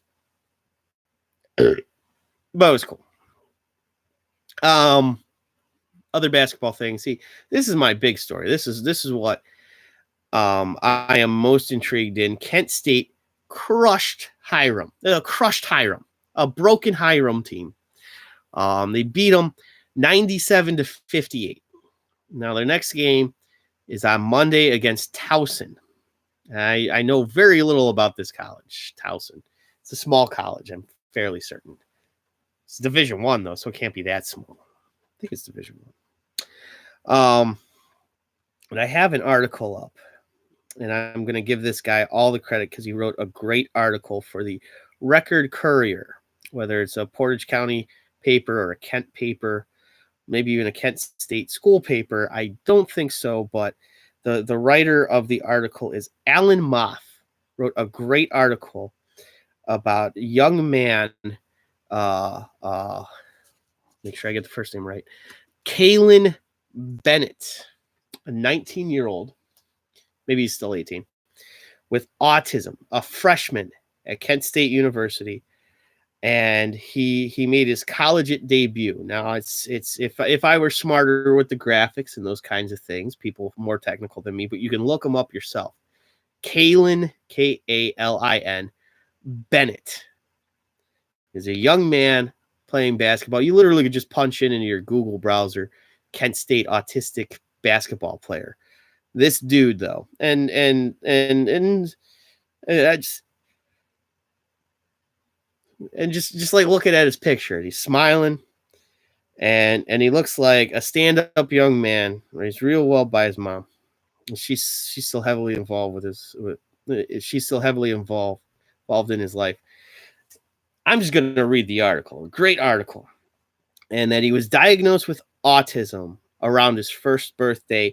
Did not speak until the age of 7. Just last year, He was the first person with autism to sign a Division I national letter of intent to play a team sport when he committed to play at Kent State. And then last night, the kid goes out there and played a full 6 minutes at the end of the game. And mind you, I mean, that's impressive from the autistic end beyond words. Don't expect a ton of minutes from the kid right now. He's a freshman. This is a natural thing in basketball. The mere fact that he's on the varsity team shows he's a pretty damn good player. A lot of times you got to play JV or your freshman year. I'm pretty certain. I don't know how different it is at the college ranks, but in high school, the pecking order is freshman, JV, varsity. Maybe varsity's the only thing offered. There's JV sports, I'm sure, at the college level. So the fact that he's on your varsity club as a freshman shows you a good damn basketball player. And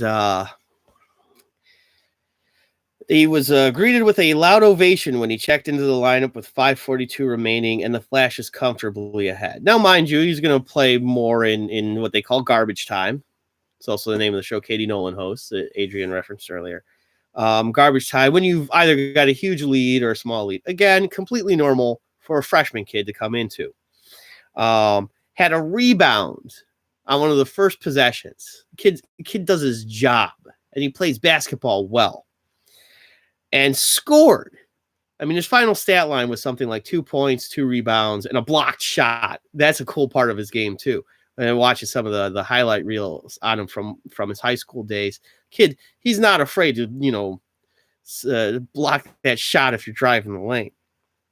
But he scored 2 points on a short left-handed hook while drawing a foul. Apparently he missed a free throw. That's not too different from most basketball players nowadays. You guys don't shoot their free throws, especially for a big man. He's 6'10". If he winds up with a 30 to 50% free throw percentage, that's fine, good enough. Actual quotes from him. These are wonderful, lovely stuff. It was good. A lot of kids dreamed of getting their first college bucket like that. So for it to go for me, I was really happy, said Bennett. This game was a lot of fun. The crowd was great tonight. At one point late in the game, he takes a 15-foot shot. He's open, got in the ball. It's not his game. He's not an outside shooter. He's not a mid-range shooter. He's a post player. Big 6'10", huge kid. Airballs this 15-footer. Coach calls him over. And so this is his response when asked about it after the game. I should have never took that shot, said Bennett. But it's good to get yelled at. The last thing you want is for, and in parentheses it says sender off. That's the coach's name. Pretty sure, he just says coach, whatever the actual word was.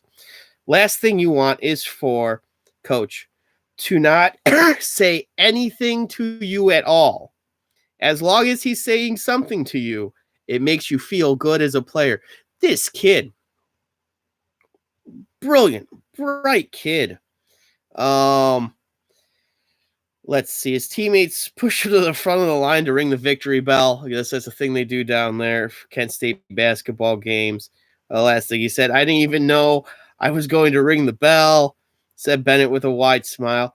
That was a really good feeling, exciting feeling. And the kid's got some talent. Even if he comes off the bench mostly this freshman year of his, he played well enough down in Arkansas and in Missouri to get the scholarship. And it shows more about how it's more than just being autistic. That he's a good basketball player. He's a good person. He's overcome the things that are considered debilitating about autism. He wasn't able to speak until he was 7 years old. I mean, that's amazing. He's 6'11". He was around 300 pounds when the summer ended. The kids report for their classes. He's dropped 25 pounds. So he's 6'11", 270.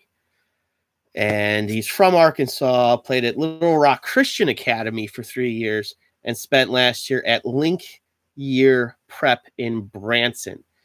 And then there's rather, let's see, a couple last paragraphs. I won't just read them verbatim and all that stuff.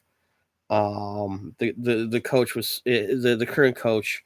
We'll read what he said. Well, that's done. That was only 3 more paragraphs. I'd missed this part because there was an ad in the way.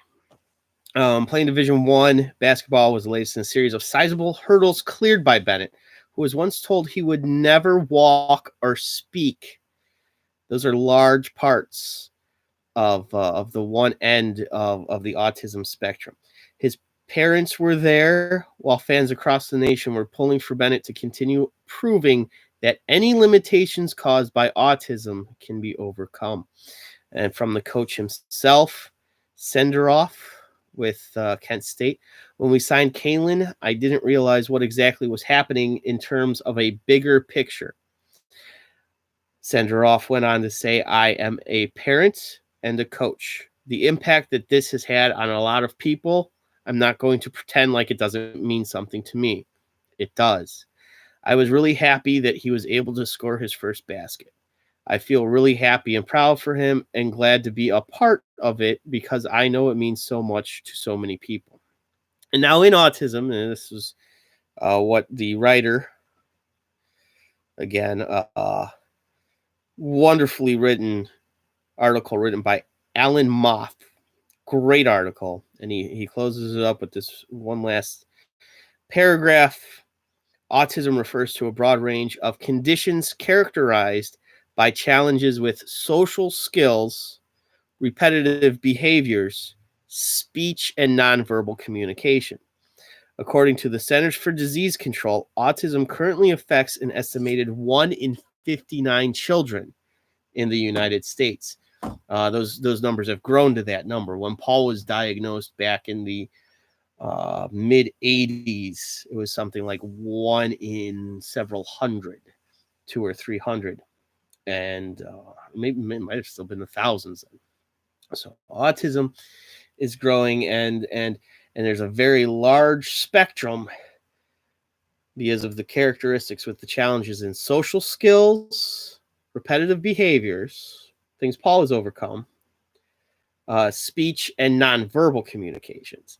And those are things where there's a vast array on that spectrum, and things that quite frankly, and I don't know if it's why there's been a raise in the diagnoses.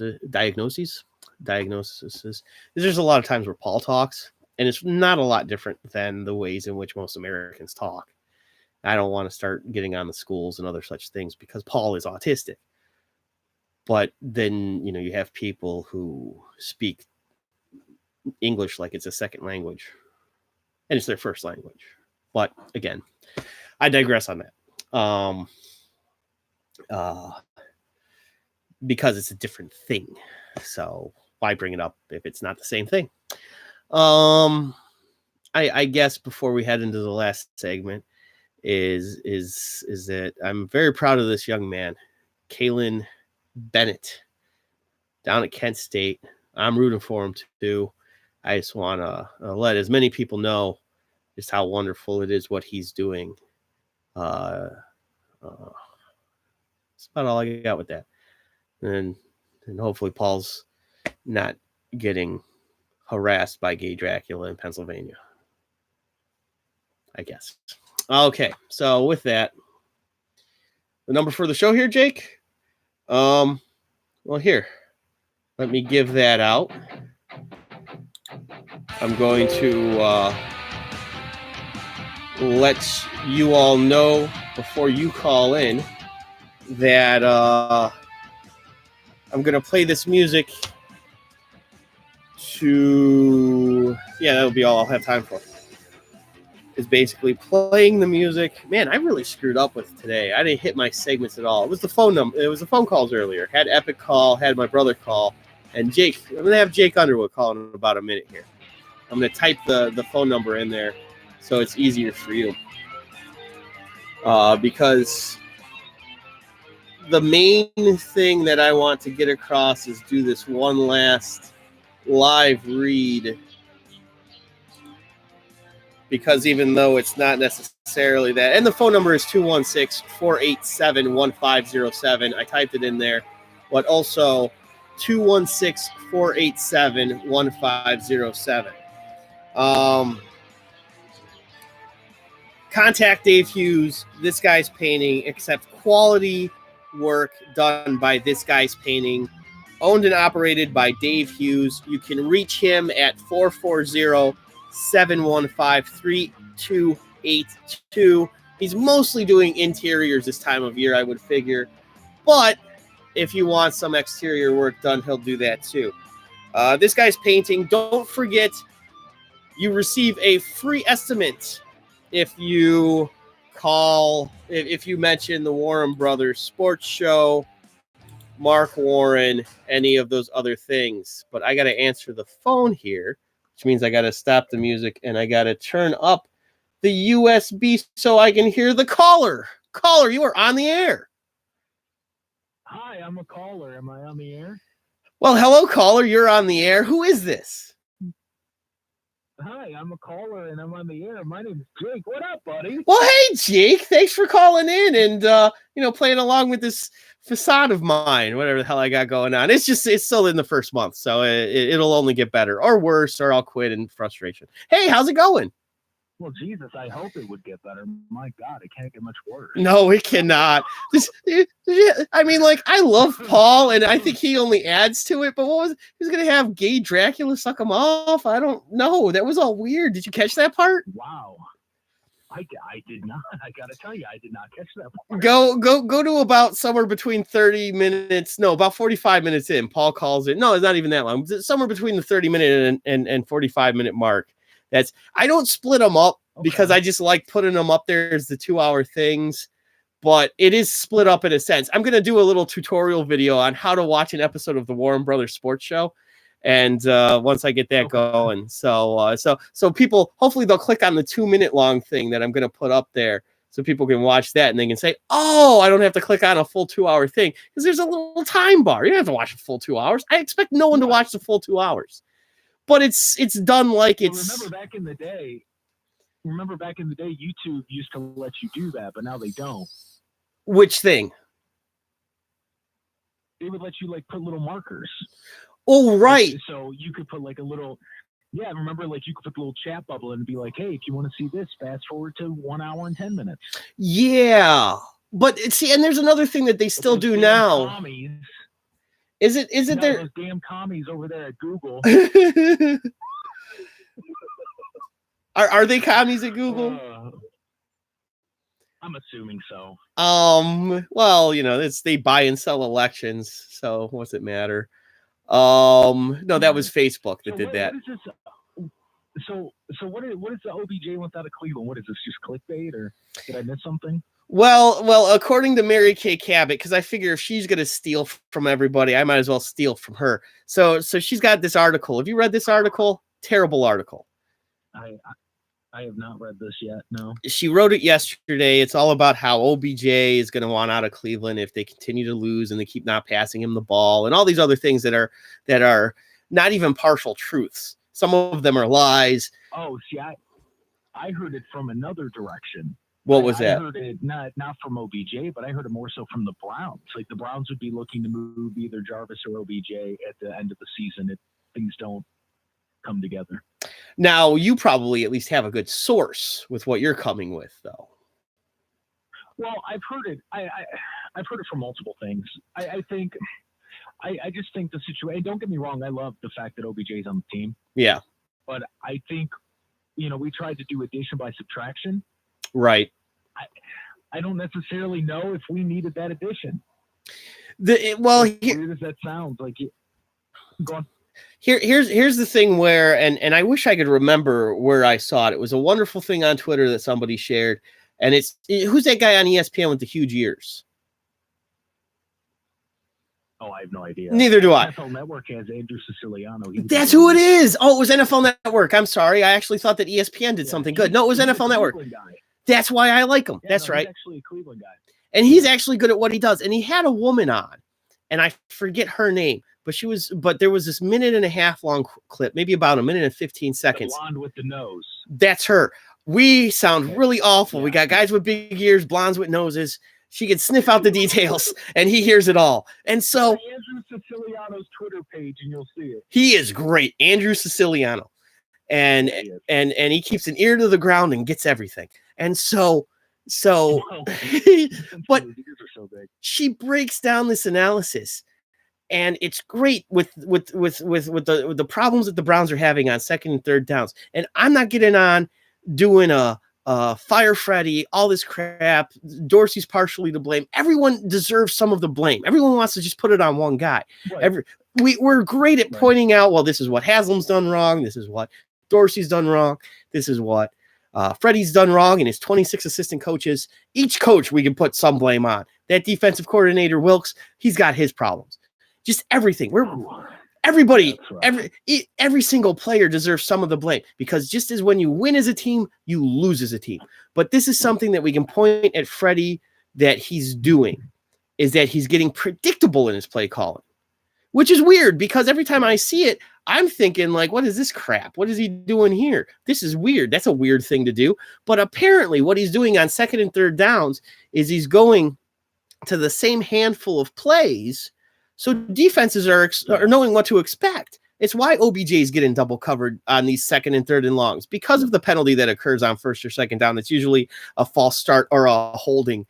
And so because of all of these things and the domino effect stuff, is that Baker is partially to blame, because it's partially his fault that he's looked bad. But it's also because, well, here it is. We're facing yet another 3rd and 12. OBJ's running this route again, and he's double teamed again. And Landry's over here on the other side of the field on Baker's blind side, and it's the same play, and it gets called half the time. And so that's where Freddie's screwing up. That all comes down to coaching, right? That all comes down to coaching. Yep. Because each and every week it's a different situation, different what am I trying to think of? Yeah, game situation, and every week we just run the same thing. I don't know why we're running empty backfield every first down. Right. This week's game was the first time we ran it on the first play of the game. That's it. That is the only time we've done that, was last week, and that's a problem. Nick Chubb, I think it's safe to say that he's probably a top 10 running back in the league, and we're just not using him. And if you remember last year, we used him a lot to open up the passing opportunities for Baker, and we're just not doing that this year. And I think that's not helping Baker. That's hurting Baker. I think it's going to hurt Nick Chubb in the long run. I mean, Nick Chubb, he's a dual threat. So now we have to worry about Kareem Hunt getting added into this. So is he going to take away from Nick Chubb, or is he going to take away from Jarvis? Because I don't think the egos in the locker room are big enough that they're going to be upset. OBJ wanted that pass to him because he was open and we would have won the game, which is understandable. I'm completely okay with him being upset and frustrated with that. Right. There's nothing wrong with that. Because his comes from the direction of, I want us to win as a team. Not because, oh, he didn't throw me the ball. It was because I was open. Right. You saw Brian Brennan did stuff like that. And he's one of the best class act guys that there is in the game. At least when we were growing up. And for me, when they brought it up to him and they're like, do you remember saying this? He was like, I don't remember saying that. He's frustrated. Listen, I've worked in a kitchen. I think most people have. Rule. What I say to you from the hours of like 5:30 to 7:30 when dinner rush is happening, what I say to you, I don't mean. I'm going to say the meanest things. I'm just going to be a prick. There's really no other way to put it. I kind of think that's how it is during the game too, because after the game, they seem fine. They seem fine in practice. Right. So, I mean, Odell's going to say things that are frustrating. Everybody does. You know the difference. People are blowing this out of proportion. They need things to write about. We know the differences between us when we're in a particular setting versus another setting. Right. I mean, even just in our professional walks of lives where we've worked together in things. I mean, even this right now, we're talking a little more conversationally, but if this were on air or something, in another form or something like that, we'd have to speak differently. Right. Yeah. No, you're right. Yeah, I mean, it's So I just I don't like the way they're coming after Odell. I actually kind of feel bad for the guy because he has this bad rap. I don't like the whole handing out the cleats thing after you get your ass beat 21 points. I don't like that. I'm not a fan of that, but I get it. That comes with Odell. Yeah. So I get that. But I mean, you cannot deny that the guys. I mean, we potentially have 2 of the top 15 wide receivers on our team right now. Yeah. And it scares me because was David Njoku really that big a part of this offense? I had mentioned that earlier. When he gets injured. Right. It's like that. That's the way it seems right now. That I had mentioned that exact same thing earlier. Is that so? The breakdown is because Njoku isn't there because he's on the IR. That's really what the change was. Even when you look at it, like the breakdowns, you shouldn't have a roughly 66-33% split on passing over running the ball. It shouldn't be that. Right. You're going to have to be a lot closer to 50-50 with the 2 running backs that you have. And you're going to have to throw some more screen passes. That's something that, or at least short little wheel routes and stuff like that. Well, I think that's what's going to be interesting about it. Yeah. Because I'm wondering if it's going to be more plays like that or if it's going to be less touches for Chubb. If he falls to 15 touches for Chubb, then we're going 2-14 this year. If he falls to 15, I can handle it. I can live with it because I'd understand it. The fact that it's only at about 20 now, I didn't like that. It should have been 25. And Hilliard gets about 5 carries. With a split with him and Hunt, 15 to 20, 10 to 15 for the other guy.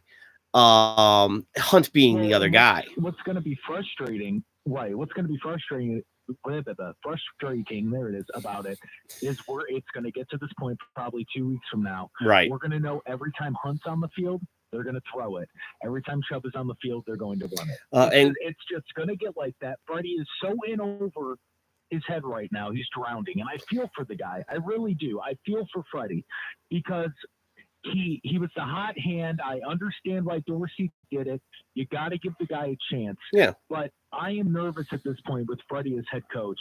Is it regressing the team? And my God, if we ruin another franchise quarterback, I don't know what I'm going to do. But we need a veteran presence at coach. And I hate to say that because I do like Freddie. But ideally, looking back, it probably would have been Bruce Arians as head coach and then Freddie as offensive coordinator. But we're past that now. Yeah. We can't do that. But to me, go on. I really like what so many people will do when they get on the Twitters or when they voice their opinions on a lot of the things that they do voice their opinions on. Is everything's in the hindsight. Everything's after what has happened. Right. And you and I objectively would have conversations about this before the stuff happened. I was a Greg Williams guy at the time. I'm not now. I'm glad that wasn't the direction they went in because you only would have had that 3 years and there's no guarantee you would have been better off than you are now, even, quite frankly, because the thing that stuck in my craw with Greg Williams was he had his son be his defensive coordinator. I knew nothing of his son. Their defense actually got worse in those last 8 weeks. And it was okay. Their defense was okay. Their defense kind of is better now in a sense, even with the running issues. That big problem is where you and I discussed that a lot with the linebacker problem. Yep, and that's what I was just going to bring up. I think the problem is linebackers. Joe Schobert sucks. I'll just come out and say it. I don't care. The same thing with Kirksey. Kirksey sucks too. Both of those players are garbage linebackers. We saw Joe Schobert get on his knees and get ran over against New England 2 or 3 times. He turns his back to the play constantly. If it's a passing play, they're going to complete it for 20 yards because Schobert's constantly trying to chase down a linebacker. Yeah. He can't do it. He cannot play at this level. The reason why he's 2nd and 3rd in the NFL in tackles, the same with Kirksey when he looked at NFL in tackles that year, is because our defensive line has sucked. Yeah. They're the 2nd line of defense. And unfortunately, my football coaches used to always tell me that your defense is shitty when your safety has a lot of tackles. Yeah. Because that's telling you that the defensive line can't make a stop. It's telling you the linebackers can't make a stop. Exactly. But right now, the linebackers can't make a stop. Now the problem also is too, and why Schobert's again, he's towards the league leaders in tackles yet another year, is because our our D line is over pursuing. It's part of what you want them to do because they're all going after the QB. We're not getting enough sacks. We could have more. We have an excellent front four, and they're not quite living up to their potential. I think that's what the biggest problem that we've had with the Browns this year is we haven't played so poorly that we're bad. We're mediocre. We're even good sometimes. We played well enough to win this past Sunday. You look at every stat, eye test watching the game. Whitehead misses tackles, Broncos get big plays, and we've lost that ball game. Like you look at every facet of it. We got stopped in the red zone. We could have beat New England. Technically, yes. We played well. We played well enough to beat New England. The fumbles are beside the point. 3 plays. It was a monsoon. 3 plays. Monsoon, so that doesn't fall on Nick Chubb. You spot the Patriots. You spot the Patriots 17 points in the first quarter. Right. I mean, you're not going to win that ball game. And quite frankly, one thing goes your way later on at any point in that game, and it's a tie ball game. It could have been 2020 going into late in the fourth quarter, and he would have to try to be Tom Terrific again, which he's not anymore. This is the craziest thing about this league. I've bemoaned the Seahawks not being as good as they are. The Patriots are somehow 8-1. That's you know why it's they do play great defense there. The Patriots are a really good defensive team. Yeah, they do. That's what got us beat. They went back to what they were doing in the early 2000s before Brady got good. Now they got to revert back to that now that Brady is a 42-year-old man who, even as a good quarterback, he's not Tom Terrific of his late 20s, early 30s, mid 30s even. Right. He's. I mean, it's just the natural order of things. How many 42-year-old men have been able to play quarterback in the NFL? He's like the third guy. I think Stabler was one of them. Ken Stabler, Kenny the Snake. I couldn't even name a third guy right now. But I went on a little tangent there. I apologize. Cleveland Browns themselves, because I wanted to touch on the Schobert thing. The Cleveland Browns themselves is like that dude should be your 4th or 5th linebacker. Kirksey should be your 4th linebacker. Schobert 5th. You got to have the rookie kid is actually good because he plays pass coverage. He's a full linebacker. I always call him the wrong name because I want to call him Hughes, but that's not his last name. What's the rookie's name? Well, Mac Wilson. Mac Wilson. I always want to call him Phil Hughes because we had a Phil Hughes at one point, but he's Mac Wilson, and that's a song too. But Mac Wilson, he literally could be your 2nd or 3rd linebacker, is because there needs to be a rotation there. You need to have 4 or 5 linebackers when you're only playing 2 guys. Right. They're just bringing him in now to play. And the rumor is that it's going to be a 4-3, a little more traditional in those regards because of the injuries to the secondary. Now, finally, but if you're still running the 2 linebacker set, which isn't terrible, I've seen other teams do it and make it work, is that you have to have a constant rotation there. If you're expecting 2 guys to play the majority of the snaps at the linebacker position because those are the only 2 linebackers you're going to play, no, you need to have 4 guys splitting their time between those 2 positions so that they're fresh, so they're not gassed. The problem is, and Schobert shouldn't be one of those 2 starters. Really well in college. That's a good point too. Really well in college. Yep. It doesn't work well in the pros, and that's because in college you're going to have a linebacker. I mean, look at Jabril Peppers in college. Jabril Peppers was beast. All over the field. He could play linebacker. He could play safety. Yep. He played a little D end technically, kind of. Yeah. Right. Jabril Peppers played halfback. He could do everything. Right. And that's not the way that it works in the pros. Nope. So, I mean, for me, I don't know who this number 57 is that the Browns are trotting out there every week to play linebacker. But first of all, I think it's pretty disgusting that he's wearing number 57. That's a whole other different issue. That number should be retired. Sucks. He doesn't do anything. Man, yeah, that's just cut that Brandon Marshall at linebacker. We should be signing that guy. Interesting. And putting him in there. But that number 57, he's not good. Is he the kid that we just signed? No other way to put it. Is he the kid we just signed last week? He's been around? No, he's been here all year. All right. Man, that's too bad. He's been here all year. Because it wasn't Jared Avery. He's not. No, it wasn't Avery. His last name, I think, is Thomas. Number 57. I can't think of his name right now. I'm searching it now. But yeah, dude, he's not good. None of our linebackers are good. That's a good point. And that's Outside of the supposed to be kid I quarterback. like. Yeah, that's supposed to be the quarterback of our defense, and it's not working out. No, it's not. It's We not. got, and that's the problem, you know. Is And it number we ran 50? into this with Ray Horton as our defensive coordinator. We had Mhm. the defensive line telling the linebackers what to do, the linebackers telling the defensive backs what to do.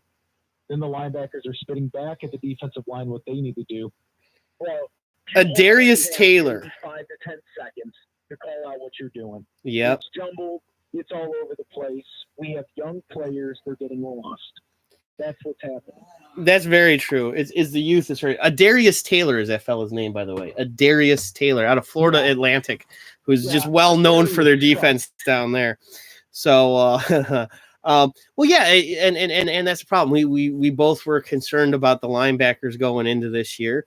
The O-line has proven that at least it's good in run blocking. This pass blocking leaves a little something to be desired, but some of that's on Baker, some of it's on the play calling, and some of it's on other teams' defenses actually being good. That's a tough thing about it, is other teams' defenses are actually good. And I mean, like we can say what we want about the 49ers thing. Oh, are you gone? Jake. Oh well. Because I heard him say something, and now it's appearing as though he has hung up. But we're about done with the show anyway, so even if you call back, I won't answer. Because it's 2:00. And that's usually when I end, and besides, I got to buy smokes anyway. Great phone call from Jake Underwood there. I do appreciate that a lot. That's not the song I want to play, and that's way too loud. All right. So we'll end it with this song here instead, because I like this song. It's The Entertainer. Sorry I went quiet. So Jake, thanks for listening. I also want to send appreciation out to Adrian and Steve and Epic, all people who chimed in the live chat. So I therefore then know that they were listening. I thank my dad for chiming in a little bit. Executive producer Dad helping out some there. And the phone calls from Epic, and great phone call from Jake Underwood as well. Really delved into some more Brown stuff, a little more nuts and bolts. Those guys think they do a good job on your Cleveland Browns dailies and stuff like that. That was real Browns talk right there. It's good stuff. As Jake, I want to try and get some passes, and we go in there and start doing Wednesday afternoons. Because if these clowns can ask questions about the things that they ask questions, were you happy? We can come up with questions just as good as, were you happy? So anyway, for Jake Underwood, Epic, Adrian, executive producer Dad, and my co-host, my brother, who is out on assignment. And I've seen Mac there. If Mac can get his ass in there, we can figure out something. Let's just beat up Mac and take his. So for all the aforementioned people, thank you very much for tuning in, watching, Steve as well, being part of the program. Oh yeah, that's right, Mac. Wait, what do you mean was working for OBR? Did you get fired from another job? Mac, just stick to washing dishes. I'm only ripping on Mac so much because, like, I think I even tagged him in the last one. Like, hey, watch sometime. I watched him on Les Levine's show. You know, of course they cut back. Nobody's willing to take chances, and if anything costs money to do, you got to figure out the ways to do this stuff without spending money. So I'm going to wind up getting arrested. I'm basically suggesting that, Jake, we wind up probably chancing getting arrested. Ultimately, though, it said they cut back on people. They fired people. They didn't even just cut back on doing stuff. But yeah, you got to take chances. Grab life by the cojones. Just like gay Dracula tried to grab my brother Paul by the cojones. That's right. And sucked him. Tried to suck him. His blood, I guess. I don't know. Again, go back to about 30 minutes in. Listen to Paul's phone call. This has been the Warren Brothers Sports Show. I have been Mark Warren. And until next time, this time has been the most recent. Thank you, everybody. Good day.